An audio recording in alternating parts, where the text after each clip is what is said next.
and those with more power are abusing those who have less power. Get the idea? All right, it's not two girls arguing about a seat on the bus. That's my seat on the bus. That's my seat on the bus. That's my seat on the bus. That's a fight. That's a misbehavior. Might even be funny if you're the one watching it. That's not bullying. When we're talking about bullying, here, do it with me. Do it with me. Somebody has more power. Somebody has less power. And those with more power are, ow, it hurts, doesn't it? Really does hurt. Somebody is really being abused. Key word here, we're talking about the abuse of the difference in power. Parents have power over children. Hopefully, they're not being bullies. Teachers have power over students. Hopefully, they're not bullies. All right? When we're talking about bullying, we're talking about that abuse of the difference in power. It could be there's 5 of us versus 1 of you. You do the math. 5 against 1. Is that a fair fight? No. Difference in power. Difference in power. It could be that we've been at the school longer, or I have more friends at this school. And there's actually different types of bullying that shows up. Sometimes when I'm working with younger kids, I will define bullying as being mean or leaving people out on purpose. It's that on purpose part that's really important here. You know exactly what you're doing. It's not by accident that we're leaving someone out. It's that we're all friends and we decide that we're going to leave you out today on purpose. Get the idea? And there's actually this difference in power. There's actually different forms of bullying that shows up. Different forms of this abuse of the difference in power. And I probably should have done this when you all came in. When I say the word go, would you turn to the people next to you, in front of you, on the side of you, behind you, and just introduce yourself, just kind of say hello. Ready? Go. I couldn't really hear it, but it is interesting. About the bullying.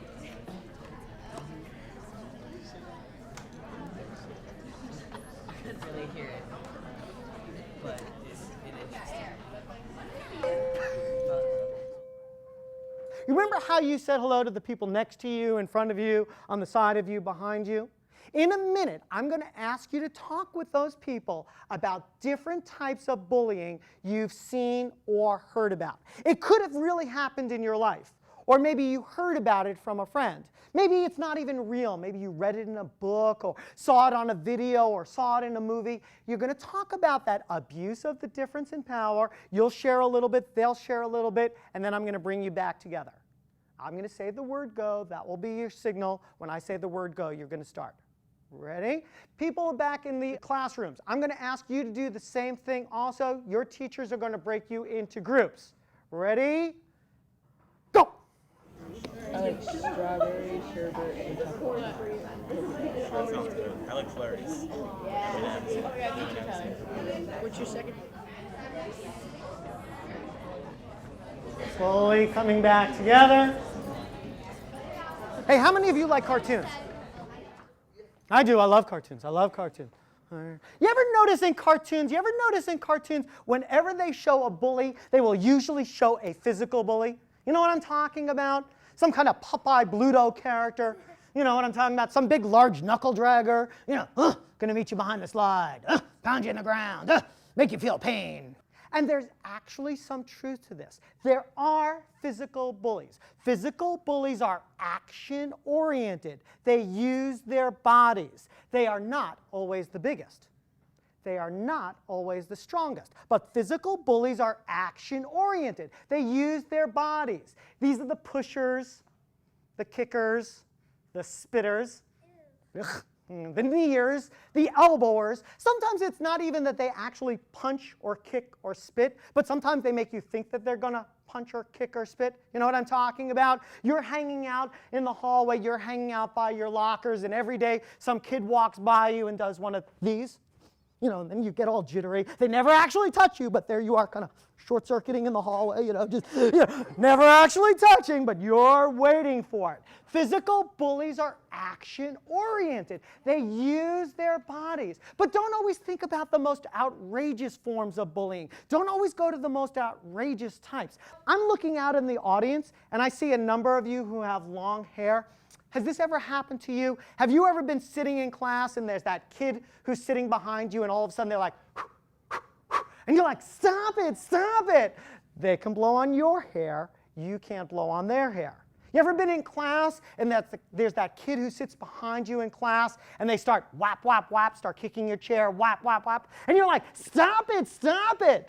They can kick your chair. You can't kick their chair. They can reach into your desk. They can touch your supplies. You're not allowed to reach into their desk and touch their supplies. They go into your book bag. You're not allowed to go into their book bag. Can you see that difference in power, that abuse of the difference in power? Physical bullies are action-oriented. And my experience has been, tell me if you found this to be the case, my experience has been, if there's a type of bullying caught at schools, it's often physical bullying. And it makes sense why. I mean, it's so obvious. I mean, even a new teacher on staff, when they see that circle of kids surrounding one child, they know they're supposed to do something. When they see this, they're like, ooh, I've got to do something about that. That's not right. Teachers come running.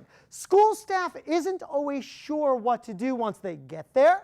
But if there's a type of bullying caught at school, it's often physical bullying because it's so obvious. It's so obvious. You can just see it from so far away. Physical bullying is the type of bullying most often caught at schools. And actually, it's the least common form of bullying. It's the one that we catch the most because it's so obvious. But much more common is something called verbal bullying. Verbal bullying, here the difference in power is the use of language. This is that person who can come out like with 5 lines before you can even come out with one, and you come back with something like, oh yeah, well, you too, or something like that. Wow, good one. How'd you come up with that one? Smoke it, you know. And sometimes verbal bullies don't even think of themselves as being bullies. How could you call me a bully? I'm a funny guy, I'm a funny girl. I've got 5 people over here laughing. How could you call me a bully? And they're right, they have a point. There are 5 people over here laughing. They don't notice there's one very upset person over here. They don't notice it's always Steve that we make fun of. Steve is always the butt of the joke. And if Steve says anything back, you shut up, Steve. Can you feel that difference in power? Difference in power. Okay. By the way, how many of you have laptops at home? Cell phones? Okay. Anybody play Xbox Live? Online gaming? PlayStation 3? Club Penguin? Okay. Got a couple, got a couple. If you use technology for that difference in power, it's called cyberbullying. Sending somebody unwanted text messages, breaking into their Facebook account, writing mean things on their MySpace wall. Difference in power is the use of technology. Hitting *67 and prank phone calling their phone over and over and over and over and over and over again. Can you feel that difference in power? Difference in power. And by the way, who came up with *67? Go ahead. The telephone company. Who knows how to get around *67? The telephone company.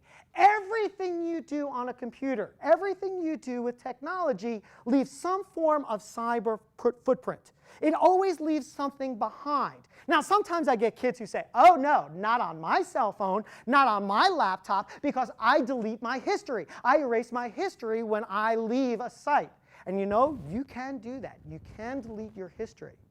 You know there's still a part that's still on your computer. And it would take the police like all of 5 or 10 minutes to figure out everything that has ever come into your computer or cell phone and everything that has ever gone out. So keep that in mind. Everything that you do with technology leaves a cyber footprint. Okay. By the way, I'm going to talk to the girls for a second. Girls, have you ever seen 2 BFFs? You know what I'm talking about? Best friends forever.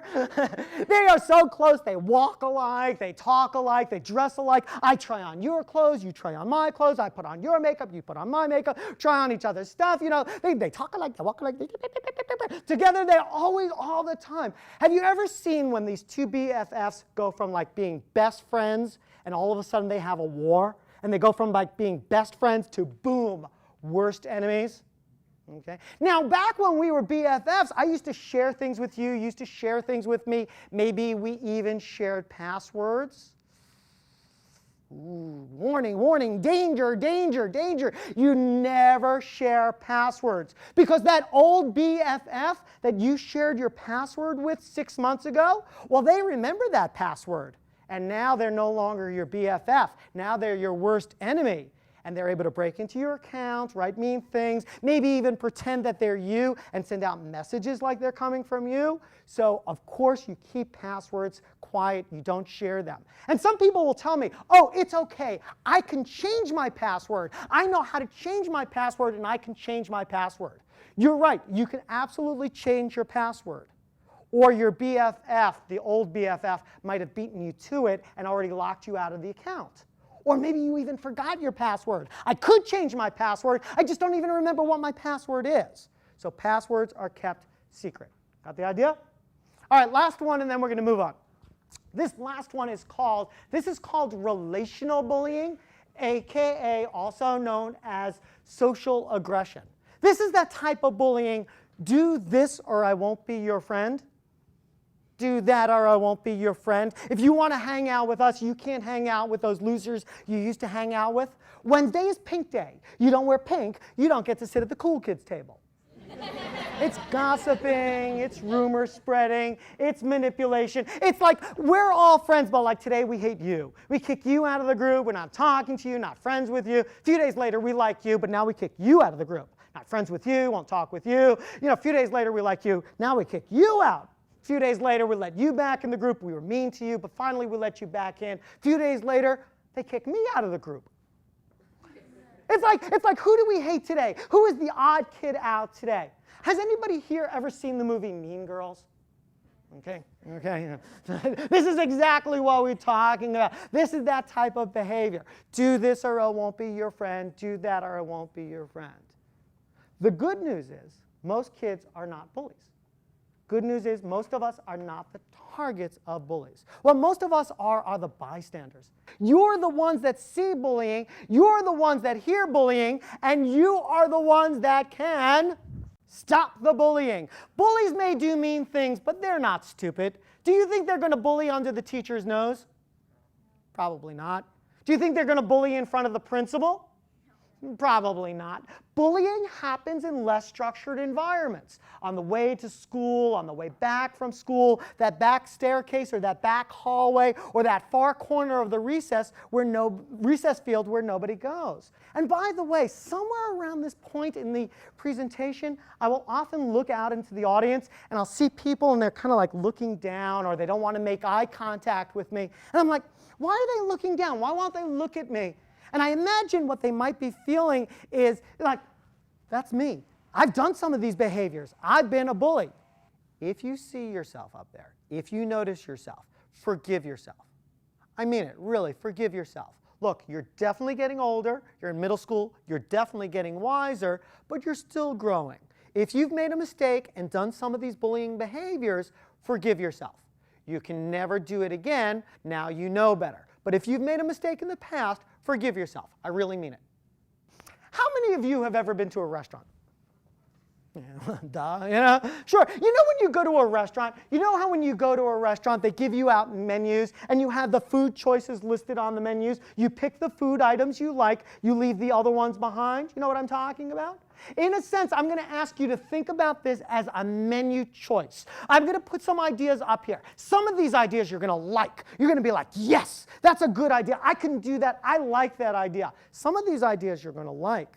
Some of these ideas you're going to be like, no way. I can't imagine myself doing it. That's not realistic for me. I can't imagine myself doing it. Think of these as menu choice items. Pick the ones you like, leave the other ones behind. And I'm going to start off with a fairly easy one. The first one is not join in, remove yourself. You remember when you were younger, you were out on recess field and you're kind of hanging out at recess and you're like, nothing much going on here. I'm kind of bored. And you look over there, and maybe there's some bullying going on, or maybe it's just a misbehavior, and you're like, well, I've got nothing else going on. I think I'll go over and watch the show. And so you walk over. You're going to watch the show. You are not joining in on the bullying. You're just watching what's going on. And then some like teacher or principal comes over and be like, all you kids are in trouble. All of you kids are going to my office. And you're like, what? I didn't even do anything. And they're like, well, if you were there, you get in trouble too. And you got in trouble for just being nearby when the bullying was happening. Has that ever happened to anybody? Sure, it used to happen to me all the time. If you are nearby bullying, get yourself out of there. Don't be nearby. Don't be around. You might get in trouble. Also, if you are nearby, bullies might take that as permission. Like, hey, I guess you must have enjoyed the show. I guess you must have liked it. You stood around. I guess you were okay with the bullying. They take that as permission. I got to be honest with you. I would love for you to be able to tell the bullies like to knock it off or to stop it. But the truth is, I know sometimes it's scary to tell a bully to stop it. So don't join in, remove yourself, get yourself out of there, don't be nearby. Like I said, if you know the bullies, if you like the bullies, you can actually tell the bullies to stop. I know the bullies, I like the bullies, I'm not afraid of the bullies. I'm not afraid they're going to attack me. I'm not afraid they're going to come after me. You can tell them to stop. Look, I'm old, you're young, okay? I understand this. Look, it's true. I'm old, you're young. Find the words that work for you. But you're going to tell them, stop it, knock it off, no more. I don't like it. Don't do that. Not on this bus, not around me. Sometimes it's just giving a look. You don't even have to say anything. Like, really? Really? You're really going to do that around me? Really? You're really going to do that? Sometimes if you're the right person, you can just give a look. Or it's like, dude, man, what are you thinking? Look, I understand I'm old, you're young. Find the words that work for you. But you're going to tell the bullies to stop. This is also a good one if, let's say, it's like little kid bullies.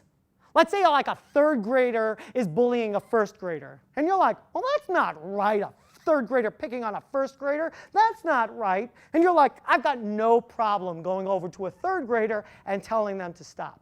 Sometimes works well for like littler kids or someone where you feel safe. Okay, other choices, menu choices, menu choices. Some other things to think about. Here's another choice. This one is separate the bullies away from the person being bullied. Sometimes I know the bullies. Sometimes I like the bullies. I'm not joking here. I really